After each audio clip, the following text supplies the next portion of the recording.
எப்படி திருமலை திருப்பதியில ஸ்ரீனிவாசனுக்கும் பத்மாவதி தாயாருக்கும் அங்க இருக்கக்கூடிய ஆதிவராகமூர்த்தி திருமணத்தை முன்னின்று நடத்தி வச்சாரோ அதே மாதிரிதான் திருவிடவந்தையிலையும் ஆதிவராக சுவாமியே தான் முன்னணின்னு அவங்களுடைய கல்யாணத்தை நடத்தி வச்சிருக்கார்.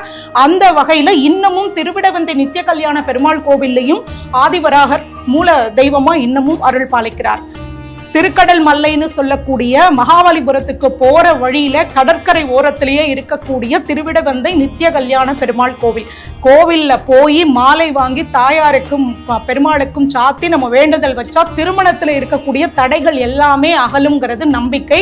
முக்கியமான விஷயம், போறவங்க எல்லாருக்குமே ஒரே ஒரு பெண் ஒரே ஒரு கல்யாணத்தை தான் பெருமாள் அருளுவார். அவர் வருஷம் ஃபுல்லா தினம் கல்யாணம் பண்ணிக்கிற மாதிரி நமக்கு கிடைக்கும் அப்படின்ற மாதிரியான எண்ணங்கள் வேண்டாம்.